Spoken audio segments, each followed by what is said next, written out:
En directo desde El Salvador, Macarena Olona, exdiputada al Congreso de los Diputados de España, abogada del Estado, analista política internacional. Buenos días, Macarena, gracias por estar aquí en NTN 24 y te formulo de inmediato la primera pregunta y es: ¿hay garantías en manos de Delcy Rodríguez para que Venezuela avance hacia una transición democrática verdaderamente organizada?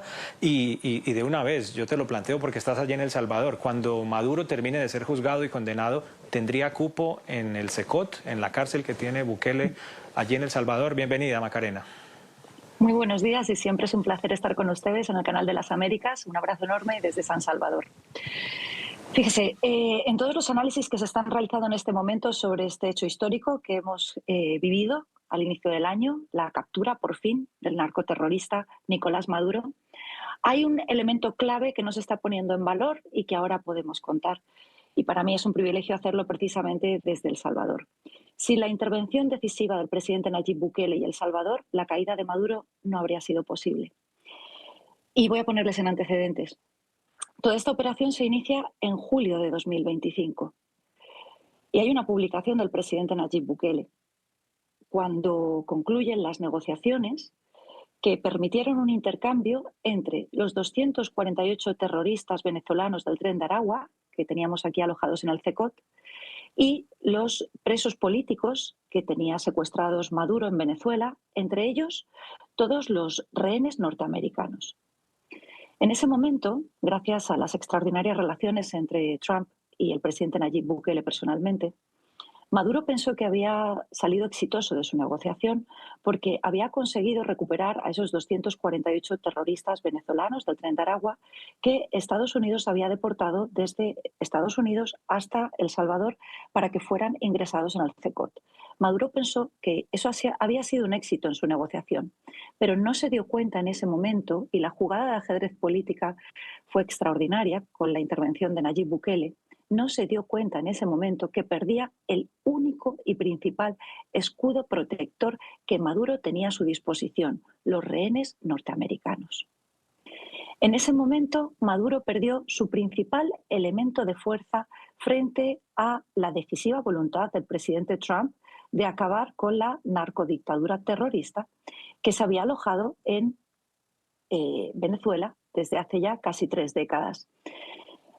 Otro elemento fundamental, a partir de ese momento que ya se tuvieron las manos libres para poder acometer esa intervención militar que hemos tenido ahora en enero de 2026, otro paso fundamental que se dio aquí también en El Salvador fue la declaración del Cártel de los Soles como organización terrorista. Aquí se hizo con los pandilleros, con las maras.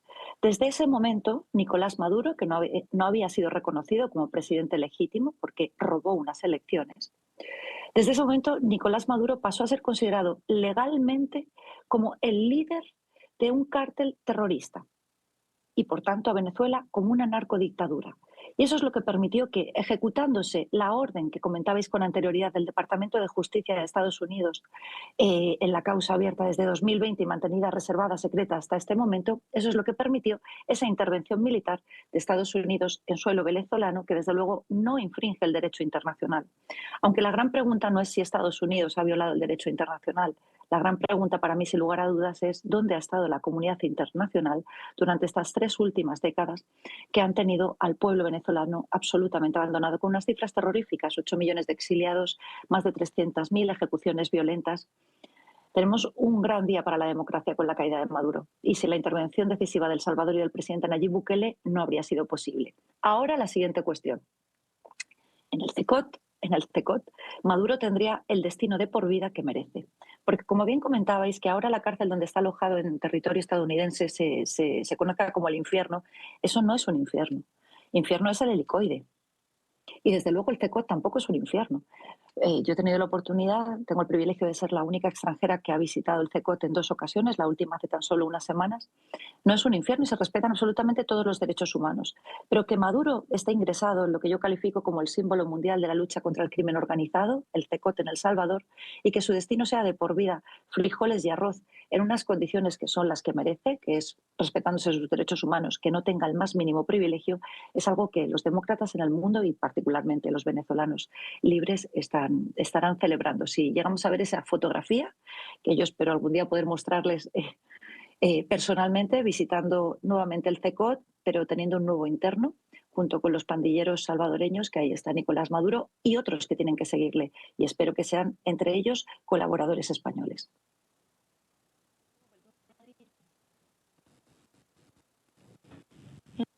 Sí, en este canal internacional. Hay un tema muy puntual que es la gran pregunta de las últimas horas, y es la posibilidad de que de la mano de Delcy Rodríguez, quien es un artífice de todo el sistema corrupto y sanguinario del termine con la mayor desgracia quizá para ella, que es apoyando del desmonte del mismo sistema que ella ayudó a montar. Y se lo pregunto porque Donald Trump ha sido muy enfático en decir que con ella se hace la transición hasta que llegue a un punto de una transición adecuada, y advirtiéndole que si no cumple con los deberes para llegar a esa transición le va a ir peor que a Nicolás Maduro.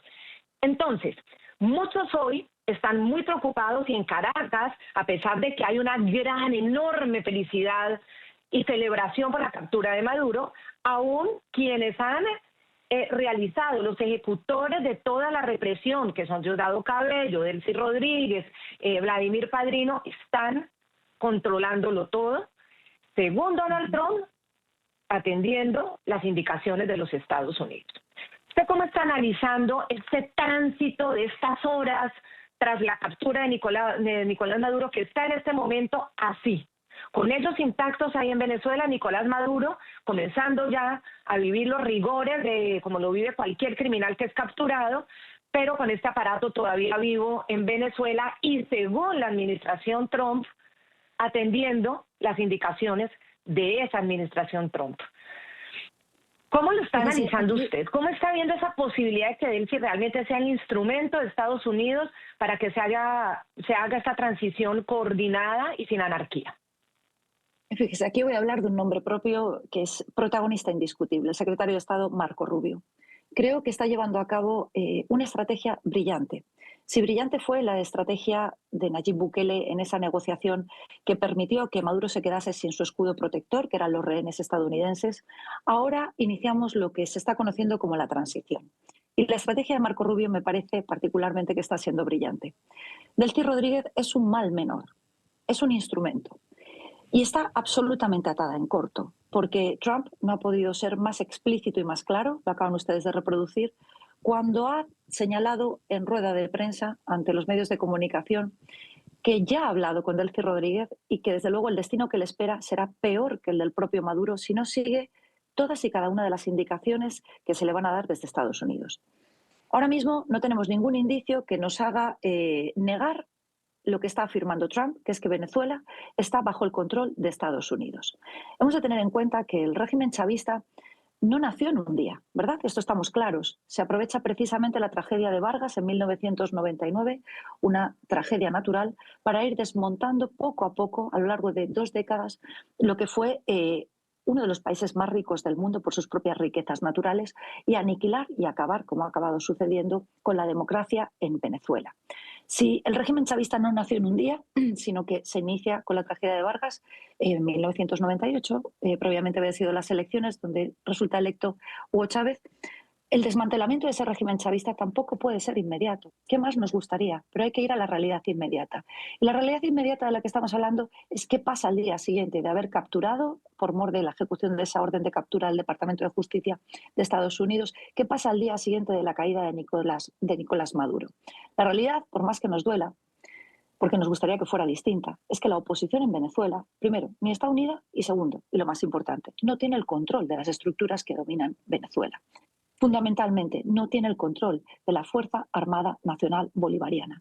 Y ya hemos visto las imágenes en el pasado de cómo ha actuado una Fuerza Nacional Armada que estaba completamente al servicio del régimen chavista, cuando ha tenido que silenciar al pueblo que se levantaba para gritar libertad sin más armas que su palabra, y que lo que hicieron fue arrastrarlos por debajo de los tanques. Es necesario evitar, como finalidad esencial, un derramamiento de sangre inocente del pueblo venezolano, que bastante sangre ha entregado a este dictador y a este régimen chavista. Y para eso hay que actuar con inteligencia. Delcy Rodríguez tiene un mandato claro, que es ir a unas próximas elecciones democráticas, donde podrá presentarse toda la oposición y donde podrán votar, y esa es la finalidad, los más de 8 millones de exiliados, Dios mediante, que ahora mismo están fuera de Venezuela porque se vieron obligados a salir de su país para no perder la vida. A eso vamos. En el intermedio se utiliza un instrumento que está atada en corto, permítame la expresión, porque Delcy Rodríguez tiene la soga absolutamente al cuello. Esto nos lleva a una siguiente cuestión, que Delcy Rodríguez está ahora mismo al frente de Venezuela, con su hermano al frente de la Asamblea Legislativa.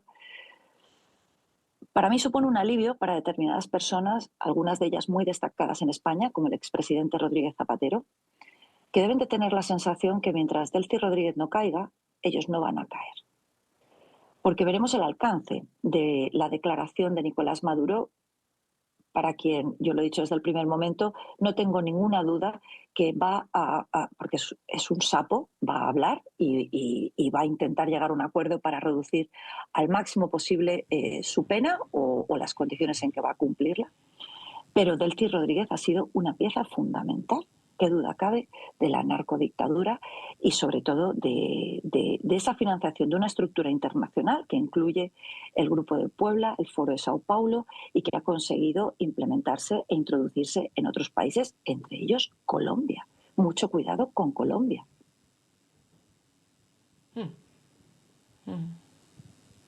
Sí, Macarena, son muchos temas.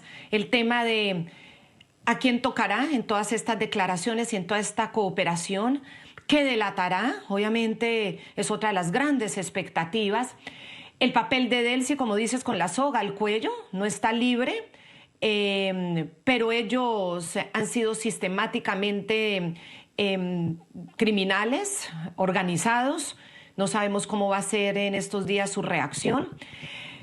Y algo puntual que tenemos que seguir analizando. Si ojalá nos pudieras esperar, tenemos que cumplir con estas pautas para comerciales, pero para hablar de un tema muy concreto que serían unas nuevas elecciones para Venezuela, porque aquí estamos también ante una situación bien particular, que son unas elecciones vigentes que no se pudieron ejecutar, o sea, que el poder no pudo llegar a quienes debió llegar, que fue ese grupo de personas que escogió el venezolano. El soberano venezolano, que es el pueblo, en unas urnas que muy astutamente la oposición logró usar las actas oficiales, sacarlas del país la información y demostrar su triunfo. Entonces están estas elecciones vigentes que no pudieron entrar en ejecución por cuenta de que el poder de la fuerza criminal lo siguió teniendo Nicolás Maduro. Y la posibilidad entonces de olvidarnos de esas elecciones que tanto costaron y llamar a unas nuevas donde sí exista la posibilidad de que María Corina esté. Claro, todo esto son interrogantes, pero lo hemos escuchado mucho sobre el tema de la posibilidad de esas nuevas elecciones, lo dijeron también los congresistas, estamos más cercanos del círculo de Donald Trump, los congresistas que además están completamente relacionados con la región, como son Mario Díaz Balar, como es Carlos Jiménez y como María Elvira Salazar. Continuamos el diálogo en esta transmisión especial de NTN 24 con Macarena Olona, exdiputada en el Congreso de España, abogada del Estado y analista política internacional. Está con nosotros desde El Salvador. Le agradecemos por la espera, por el tiempo de la pausa comercial y seguimos dialogando de todo lo que está sucediendo, Macarena, en este instante. Le quiero plantear un escenario. Ya lo anticipaba usted con nuestra directora Claudia Gurizati antes de la pausa comercial, y es el escenario de las elecciones, próximas elecciones en Venezuela. Primero, preguntarle, Macarena, ¿qué tanto tiempo cree usted que se puede dar para una convocatoria a elecciones? Y segundo, un escenario donde entra a jugar la oposición un papel fundamental, escenario que tal vez muchos venezolanos en este momento no lo tienen tan claro, y es, hay un presidente legítimo, elegido por el pueblo venezolano. Estamos hablando del señor Edmundo González Urrutia, también un papel fundamental como vicepresidenta María Corina Machado. En esa convocatoria de elecciones que le estoy planteando, en ese escenario de convocatoria a elecciones, ¿cree usted que entonces la candidata podría ser María Corina Machado en esa mezcla de los dos escenarios? Adelante con su respuesta, Macarena. Muchísimas gracias. María Corina Machado es una líder internacional inspiradora porque pocas figuras históricas como ella han levantado la bandera de la libertad. Es cierto que levanta la bandera de la libertad por Venezuela, pero en esa bandera va la libertad del mundo entero.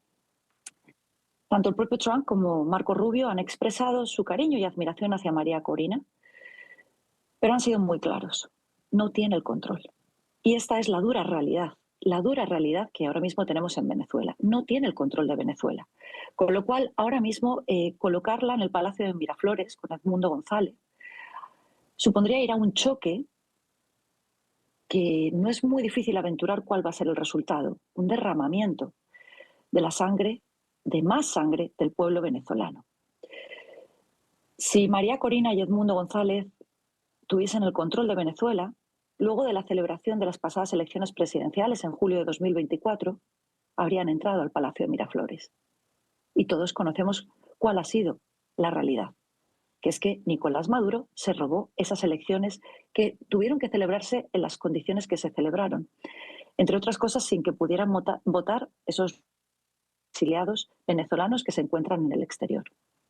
No podemos afirmar un tiempo, porque además no creo que sea la pregunta relevante cuándo se van a celebrar unas elecciones libres y democráticas en Venezuela. La cuestión es si se van a celebrar. Y esa es la voluntad de la administración Trump, porque así lo han declarado. Pero antes hay otra serie de prioridades que son más urgentes, Para mí, les diré que hay una prioridad que no se ha mencionado y que a mí sí me quita el sueño. Y sí me entristece ver que no se ha mencionado en ninguna de las comparecencias ni de Trump ni de Marco Rubio. Los presos políticos venezolanos. Yo quisiera que esos presos políticos venezolanos hubiesen estado en la mesa de negociación desde el primer instante, porque tanto María Corina como el propio Edmundo, en la declaración que emitió en el día de ayer, sin lugar a duda es a quienes se están refiriendo en primer término. Lo primero que tenemos que conseguir es que esos presos políticos que siguen rehenes del régimen chavista sean liberados. Pero no se ha mencionado como una de las prioridades inmediatas.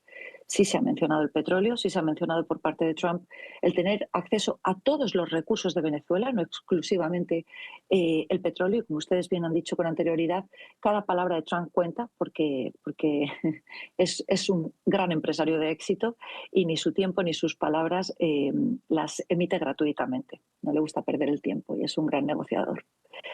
A partir de aquí, lo más importante es ir consiguiendo que ese régimen chavista que se ha introducido en todas y cada una de las estructuras del poder en Venezuela vaya siendo sustituido por técnicos, por demócratas, por ciudadanos libres que puedan garantizar que esas elecciones se celebren en primer término y, en segundo lugar, el resultado de las mismas pueda llevarse a cabo y no ocurra como ha sucedido ahora en julio de 2024.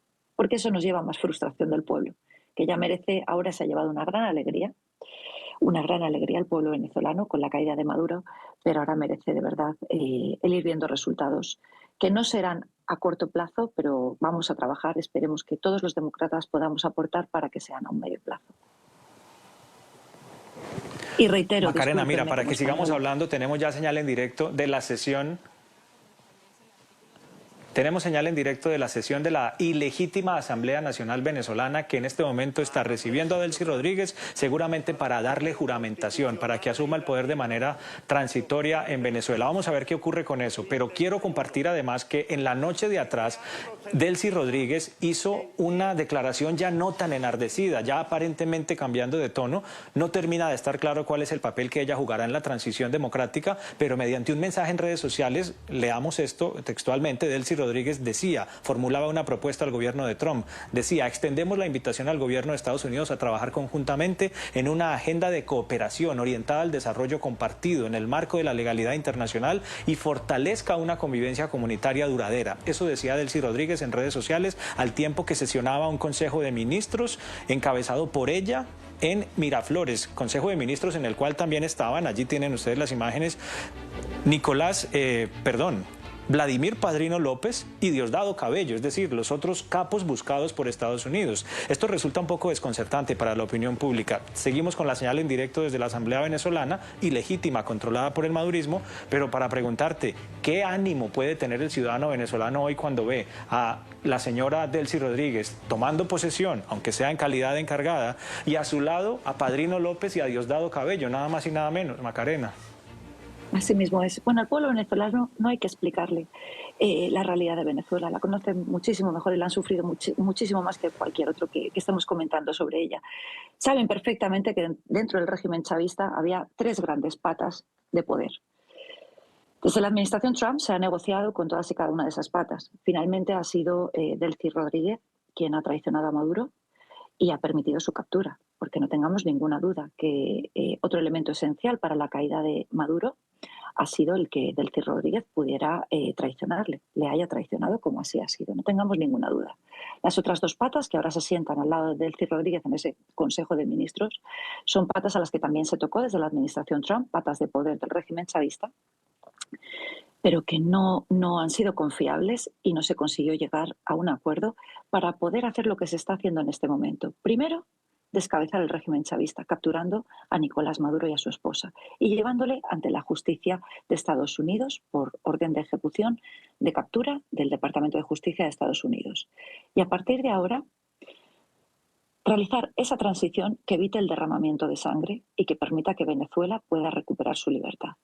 Son imágenes dolorosas, qué duda cabe, porque todos quisiéramos que la liberación de Venezuela fuera inmediata.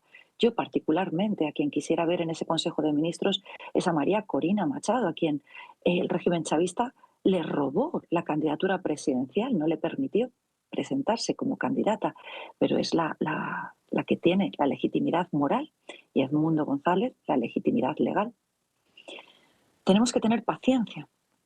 Y es algo que en estos momentos, cuando uno roza ya con la punta de los dedos el sueño tanto tiempo ansiado, cuesta mucho retener toda esa ansiedad y toda esa ansia.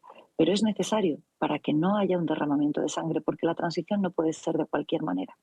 Tiene que ser ordenada, demócrata y sobre todo estableciendo las bases necesarias para que Venezuela pueda tener un futuro a largo plazo. Un futuro que, no tengamos ninguna duda, solamente puede estar en manos de la soberanía del pueblo venezolano. Es decir, ni la administración Trump, ni Estados Unidos, que no lo pretendo, o al menos así lo ha manifestado, ni cualquier otra potencia extranjera puede decidir el futuro y el presente de los venezolanos. Pero es que hasta ahora el pasado y el presente de los venezolanos ha estado decidido por potencias extranjeras, como son los iraníes, como son los cubanos. Fíjense ustedes esos 38 muertos cubanos de la Guardia de Seguridad más inmediata de Nicolás Maduro en la intervención militar del pasado 3 de enero, como son los chinos, como es Rusia. Bueno, como decía un venezolano, ¿qué pensaban ustedes? ¿Que todas estas potencias extranjeras estaban aquí porque querían conocer la receta de las arepas? No, hombre, no. Eso cuando salen al paso de las críticas que se está haciendo a la administración Trump por la intervención militar, diciendo que solo buscan el petróleo. A ver qué se pensaban que buscaban todas las potencias extranjeras que hasta ahora han estado dominando en la sombra a Venezuela. Pero lo que ha dicho la administración Trump es que en su ánimo en ningún momento está el ejercer de colonialistas, que no lo han hecho en el pasado con ninguna otra potencia extranjera. Lo que pretenden es devolver la soberanía al pueblo venezolano. Y esto era necesario, porque ¿dónde ha estado la comunidad internacional hasta la fecha cuando el pueblo venezolano, que no ha levantado la voz para denunciar una invasión extranjera por la intervención de Trump? Todo lo contrario, pedían ayuda para salir del yugo del régimen chavista. Y ahora ven una esperanza, pero que no será a corto plazo los resultados inmediatos.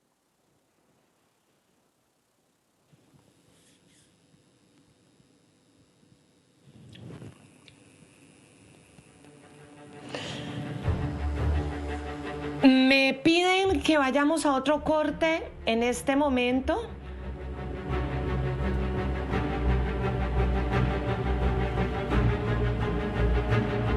Y seguimos con esta muy interesante conversación. Obviamente, todos estos matices que hay, más allá de la noticia evidente, todos estos matices son fundamentales para el análisis de la situación de momento en Venezuela, porque recordemos que la democracia en Venezuela repercute en la democracia en la región. Voces muy claras también que han dicho de congresistas de Estados Unidos que tras la caída de Maduro, el régimen cubano se debilitará a tal punto en que también comienza a vislumbrarse un fin del régimen cubano después de 70 años. Bueno, y en esa misma conversación de Donald Trump en el avión regresando de Mar-a-Lago hacia Washington, después de todo este increíble, milimétrico, coordinado operativo militar de los Estados Unidos para la captura y extracción de Nicolás Maduro es sin duda la noticia del siglo, es la noticia más impactante que hemos dado, y tras 25 años de chavismo, casi 26, esperando un cambio de régimen que aún todavía no se da, pero que parece estar dándose el primer gran paso con esta detención de Maduro y con el plan que tiene Estados Unidos por ahora, con las otras cabezas del régimen, esperando a ver cómo se van a comportar. Hay que hacer aquí un paréntesis porque anoche había denuncias sobre colectivos en las calles, lo hizo Tamara Sujo, con algunos videos de ciudadanos que mostraban cómo los colectivos habían salido a las calles denunciando que conocía de algunos arrestos por parte de las fuerzas del régimen, y recordar que es Diosdado Cabello el jefe de esos colectivos. Es una información que apenas está en desarrollo, que nadie conoce todavía a profundidad y estamos tratando de intensificarla. Decía Tamara Sujo, quien es la directora del Instituto CASLA Capítulo Venezuela, este instituto que ha defendido los derechos humanos por tantas décadas, que en caso de que esto se esté dando, sea cierto, se profundice, significa que Delcy no está cumpliendo. Y aquí entraría esa fase 2 de la cual Donald Trump insiste en que la tiene lista, pero que por ahora o que todavía no ha sido necesario y que espera que no lo sea. Bueno, muy bien, pero en ese mismo vuelo en el que Donald Trump hablaba de todo esto, también sus objetivos se voltearon un poquitico, geográficamente pasaron la frontera y apuntaron a Colombia, a Gustavo Petro. Colombia está dirigida por un enfermo que le gusta la producción y distribución de cocaína y vendérsela a Estados Unidos, fueron las palabras de Donald Trump. Vamos a escuchar estas muy fuertes declaraciones del presidente de los Estados Unidos en contra de Gustavo Petro. Tenemos un vecino muy enfermo, no un vecino, pero es cercano a un vecino, y ese es Venezuela, que está muy enferma. Colombia también está muy enferma, está dirigida por un hombre enfermo al que le gusta producir cocaína y vendérsela a Estados Unidos. Y no va a seguir haciéndolo por mucho tiempo, déjenme decirles. ¿Qué significa eso? ¿No lo hará por mucho tiempo? No durará mucho, tiene fábricas de cocaína, no durará mucho. Entonces, ¿habrá un operativo de Estados Unidos en Colombia? Suena bien para mí, ¿sabes por qué? Porque matan a mucha gente.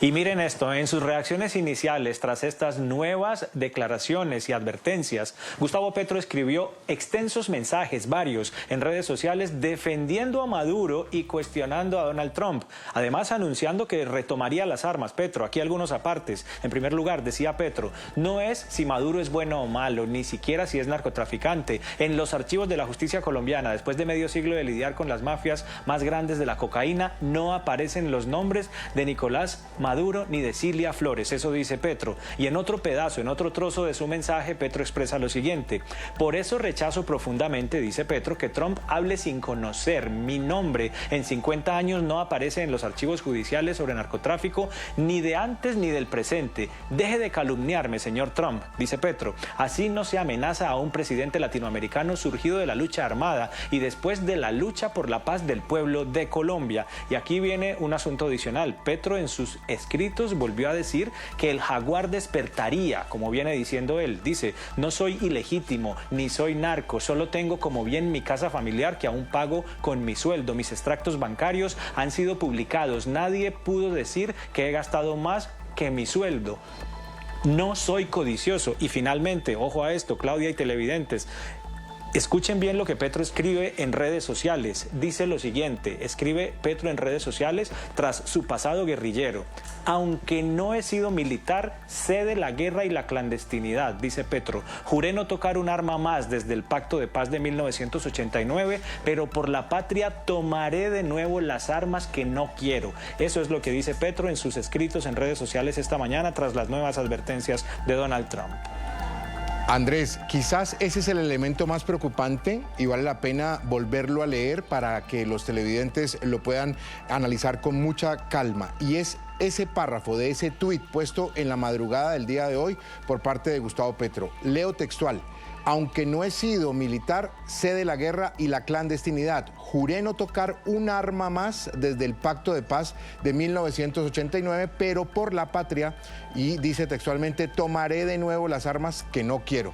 Así que ese sin lugar a dudas será un punto de análisis, un punto para centrarnos, porque está anunciando el presidente de Colombia que tomará de nuevo las armas por toda esta circunstancia que se está viviendo con Venezuela. Y también hubo respuesta oficial de la Cancillería colombiana. El gobierno de Petro ha calificado de injerencia la nueva advertencia de Donald Trump sobre eventuales acciones militares de Estados Unidos contra blancos del narcotráfico en terreno colombiano. En un comunicado, la Cancillería invocó la soberanía, los principios de no intervención y de respeto mutuo entre los países y reafirmó que la elección de Petro como presidente es legítima y basada en normas constitucionales.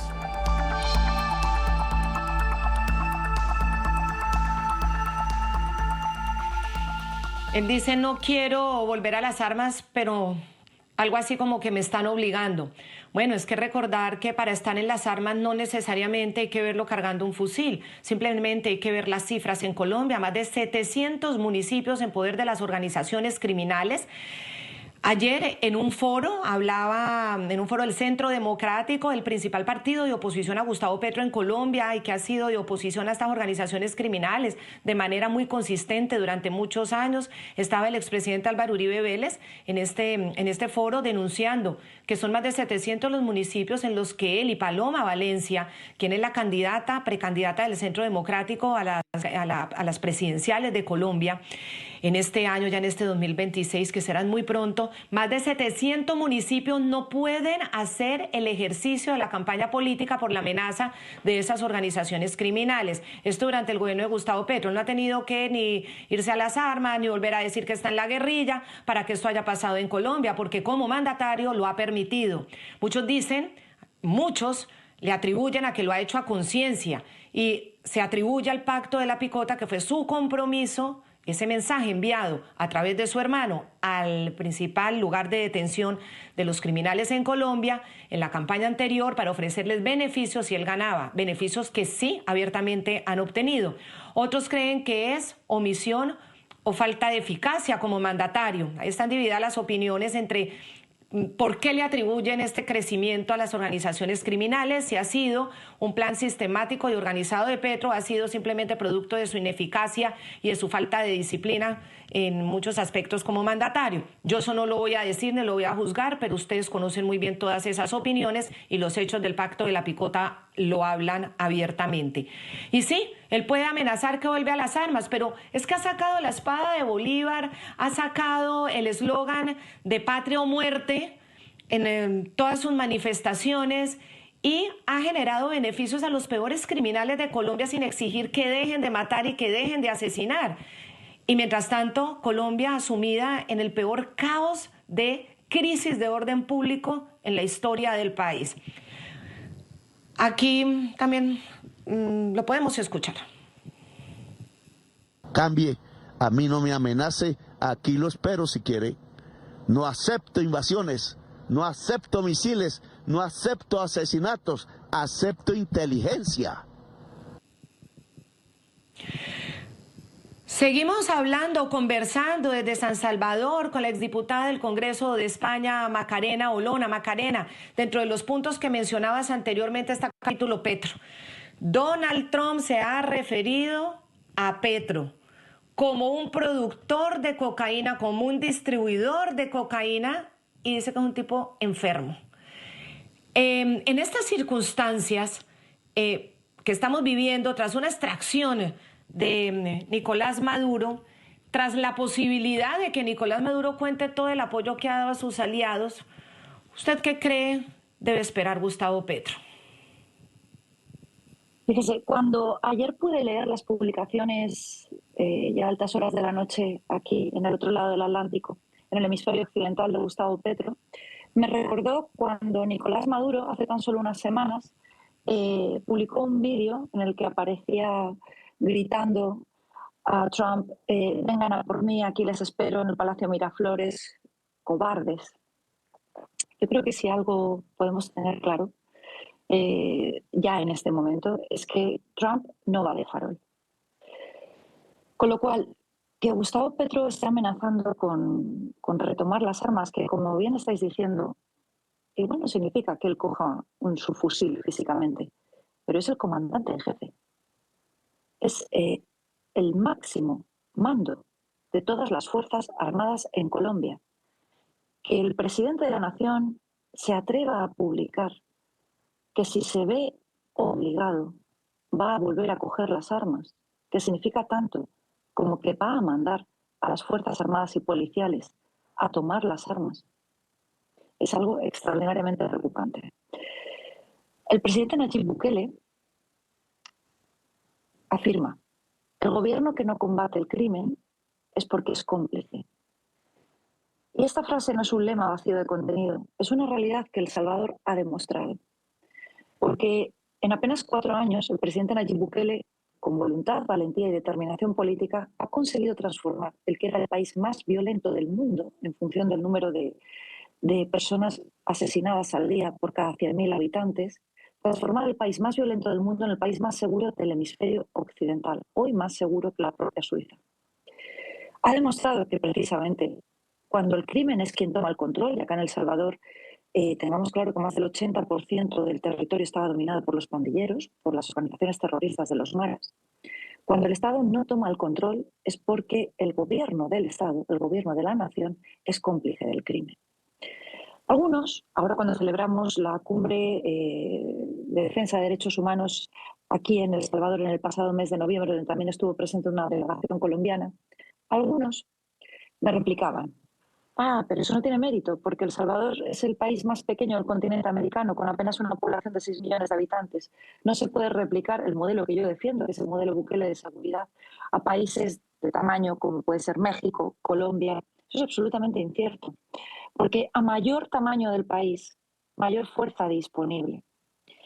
Colombia y México tienen muchísima más fuerza legítima que la que tiene El Salvador para poder dominar el crimen, pero no se hace porque precisamente sus respectivos líderes son cómplices del crimen. De Colombia, pero si hablásemos de México, acabamos de conocer cómo en Jalisco ha aparecido finalmente asesinado el mayor empresario tequilero, el presidente de Grupo Corona, y hemos visto estas navidades como miembros del cártel de Jalisco, el cártel de narcodictadura más violento y militarizado de México, aparecían libremente en los pueblos entregando juguetes a los niños, su fusil en mano. ¿Por qué? ¿Por qué puede producirse eso? Porque hay una complicidad del gobierno de la nación, como existe en Colombia. Fíjense, hace tan solo unas semanas se publicó por parte de la administración Trump la nueva e importantísima estrategia de seguridad nacional. Es muy importante que tengamos en mente ese documento para entender los hechos posteriores, particularmente la intervención militar en Venezuela.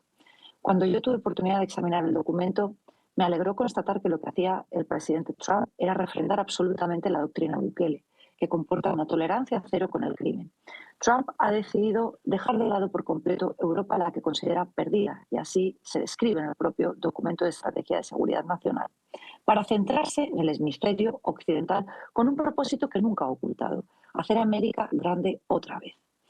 Eso, en esa estrategia de seguridad nacional, tiene unas derivas muy importantes, y es que Trump, si bien ya ha designado y ya ha convertido al presidente Nayib Bukele en su aliado principal en la región, quiere ir sumando aliados en esa gran alianza de las naciones contra el crimen organizado, el Escudo de las Américas, que acaba de nacer en El Salvador, en esa gran alianza con Costa Rica.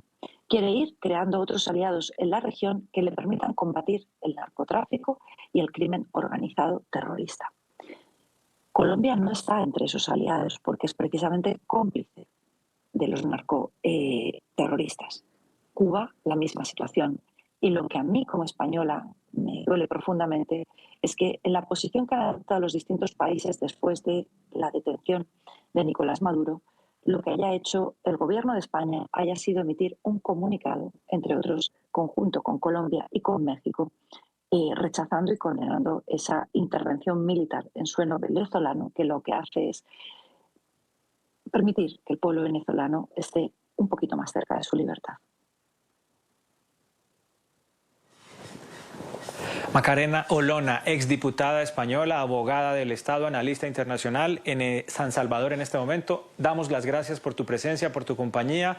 Damos las gracias por tus conceptos y por tus opiniones, y hasta una próxima ocasión. Nos vemos por Madrid. Un abrazo, señora. Un abrazo enorme. Dios me los bendiga.